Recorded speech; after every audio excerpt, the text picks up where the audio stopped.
Well, hello everybody, I'm Gary, I'm the Attitude Adjuster, and Jolie, the tipsy kangaroo, just walked back inside. So basically, we've got a massive weekend this weekend. So I contacted Caterpillar, Hastings Deering's our local agent. Now, I don't know why people buy the other brand machines. Like when you get right down into the support that Hastings Deering's comes up with and the quality of the equipment, these things are just an incredible piece of equipment, and they are one of the most user-friendly pieces of equipment I've ever seen. So many of the other ones in the controls and the way they drive and everything else, it's such a big fatigue issue with the actual amount of force you've got to put into the controls and stuff like that. This is all piloted controls in this machine here, so it's super light to operate and to handle.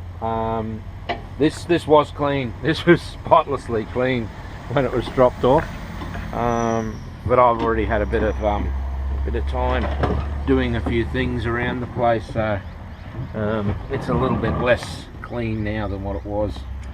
So with this machine, you just pull down the what's the name bar on it, and then that allows you to operate the machine controls from there. Now, what I was saying before about the simplicity and how fantastic this machine is to actually operate, anybody who's played video games and done anything along those lines knows what a joystick is, and so do most of the rest of us. So this is all piloted controls. It's all hydraulic. So this is forward, backwards, turn completely on the spot, turn completely on the spot, drive across to any variance of that you want. Fantastic to actually operate those controls. They are really light. They're really easy to operate this machine all day long. On this side, your loader control is that simple that it's the main arm's down, main arm's back, so lift, push down, dump. So if you want to empty the bucket, dump or roll back.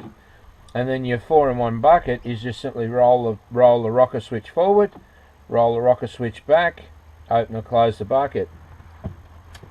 Down underneath here, you've got your foot accelerator, which I really like. That's how I pretty much drive my machine. I pretty much knock up the static throttle here up to a certain rev, just a medium rev. See, I don't rev them super high. I just bump that up to about a medium, even a third of the rev range, and then I just rest my foot on the throttle, and if I want to accelerate, I just put my foot down on the foot accelerator. And it is so easy to do it that way, and that way you're not running at super high revs and it's twitchy and it's super responsive, because you've got so much rev up there when you don't really need it. It's not really applicable to those things. So I don't know, what have they got up there?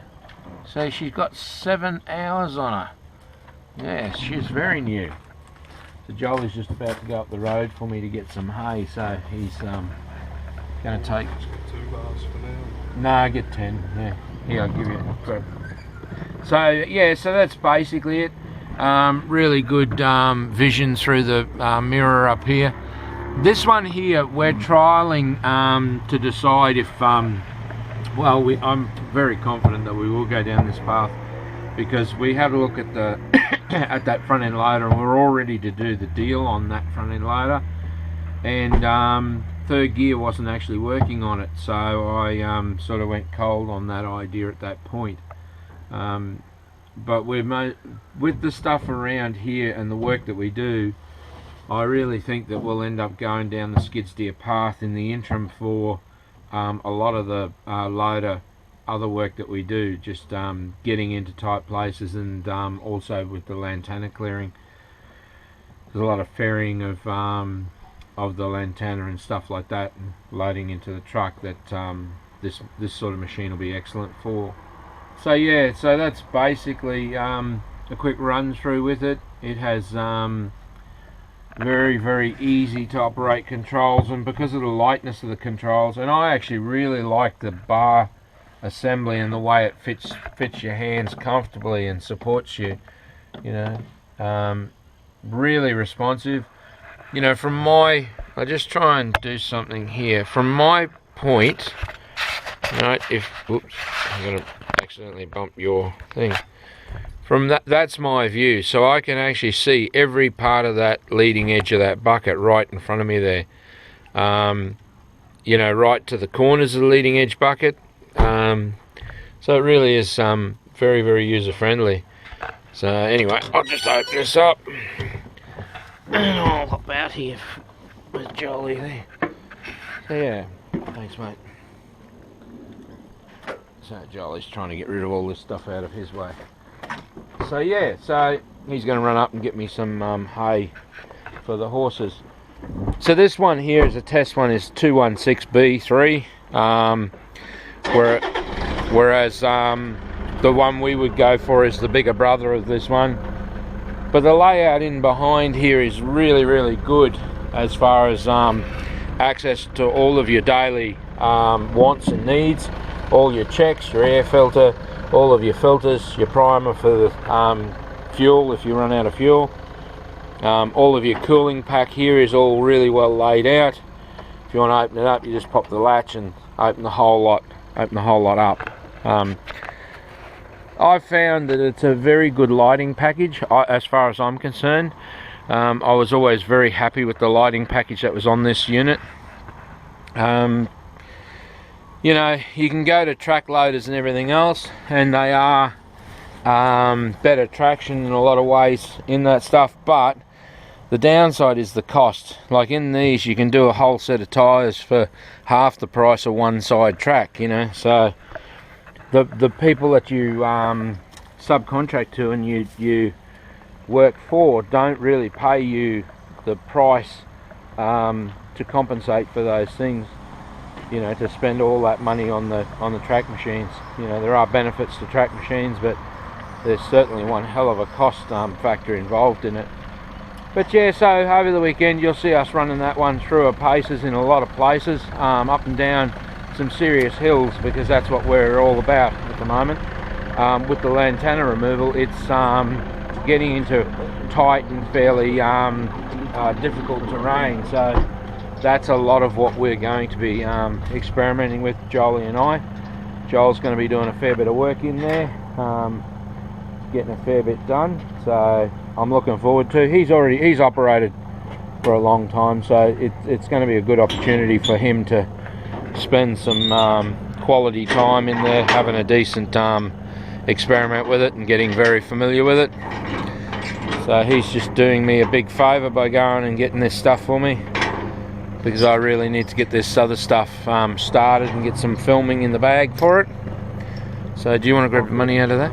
Oh, yeah. No, yeah, take it out of there. Yeah, mate, just grab a couple hundred. Yeah, so anyway, so there's the excavator all dirty and that. She was up there in the mud all the day the other day, cleaning out a lot of that stuff the council wanted moved. Just two? Yeah, mate, I think so, yeah. So that was what we were doing there. So she's ready to go up and do a bit more. She is. Fantastic piece of machinery, just like that skid steer is. You know, the ride, like you can, in a skid steer, you can never turn around and go, well, oh geez, the ride's fantastic.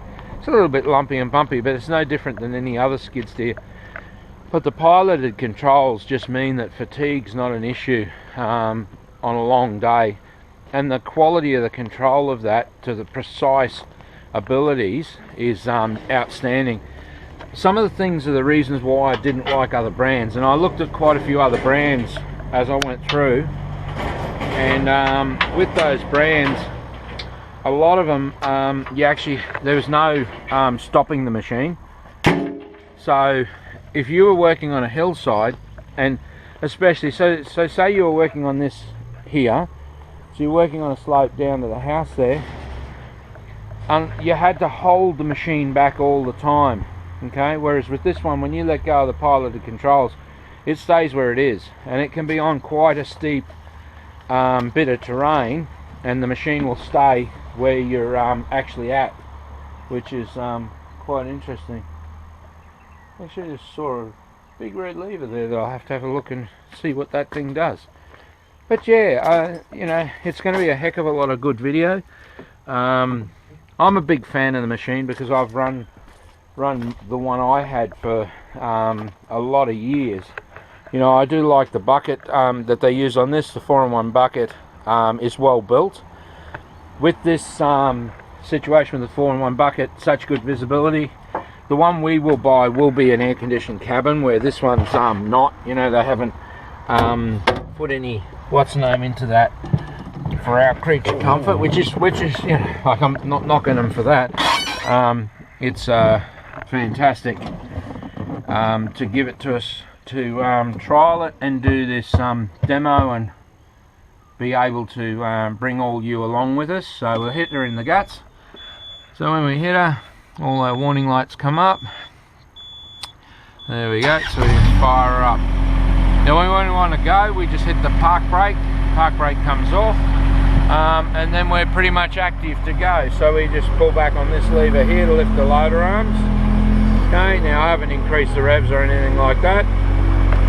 So I'd open and close the bucket. So there's the bucket there. Pick up the revs a little bit.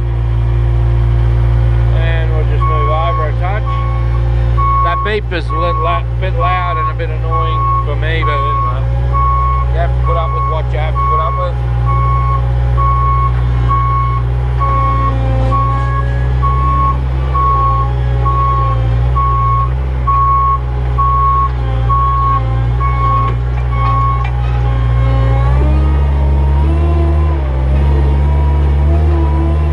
So they're a single speed machine, one speed fits all. Now one of the things I found today in the work that we're doing, where this material sits, the ground is a lot of clay in it, so it does get very damp underneath, and that does make it more difficult to push and spin the tyres up a bit. But having said that, it's not about the machine, it's about the actual ground conditions. It's not oh geez, what would you say, a bad thing about the machine or a criticism of the machine. I don't know how that's going to work out there, guys. I'll give that a run.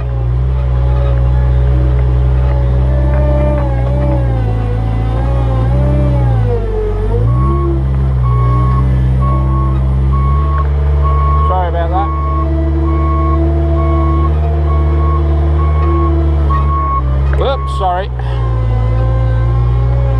When you've got a lot of traction, you get a bit more pitch and wobble in it, but that looks a lot worse for you than what it actually is, because I hate to say this, but you're between my legs, and I'm doing the best to pinch the shaft and that there. So what I'm trying to do there with our material is that it needs to be aerated. So what happens with our material is that the material itself sits there and gets anaerobic, so there's no oxygen in there, and it settles down like that, and then that stops it from breaking down a heck of a lot. So the piles need to be rolled over and over, and that oxygen needs to be gotten in there. Now, a lot of times, because of our workload, we don't actually do a heck of a lot of that work. We just keep going. So it is one of those things that I really do need to get stuck into moving these piles around. And you know, I'm very happy, right, with the performance there of this stuff. When you look at how wet and slippery the ground is underneath, okay, that's one of the things that this machine is really good with. Feeling and controlling the drive and getting a good feeling for how much wheel spin you're getting. It's very, very positive on this machine. So I'll show you something that I was doing earlier today. There we go. And she gets going at a fair old clip when you put your foot down. But you know, the ride gets a little bit bumpy on any machine, but so you go a bit easier. But this is a material that we've had here for a fair while. So I was rolling it over. It hasn't been touched at all for a considerable amount of time. But I'm very happy with how this material is breaking down and processing. So I'm pretty happy about that. That'll be going to gardens, you know, in the not too distant future as we go through and we work and we experiment with it. So there's a lot more of the wood chip side of things that we have there. So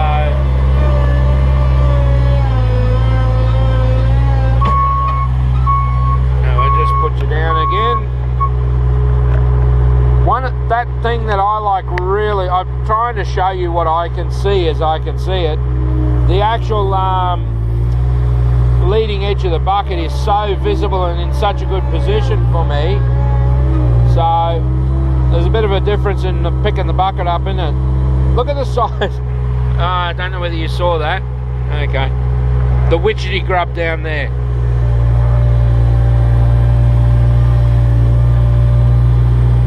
There we go.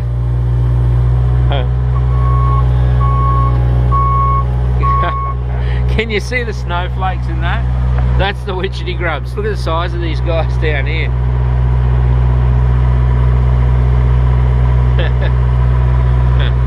Yeah, so they're a very a big delicacy amongst Indigenous Australians. So yeah, so that's that. Wow, that beeper's loud.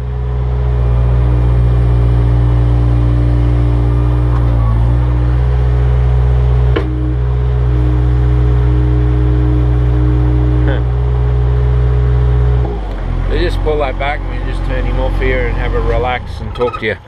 Yes, there's a lot of witchetty grubs, a lot of good stuff happening in through those piles of material as they're breaking down. They're all heading for cover. They're all trying to get back under cover, those guys. Yeah, well, so this is going to be a big deal this weekend with this machine.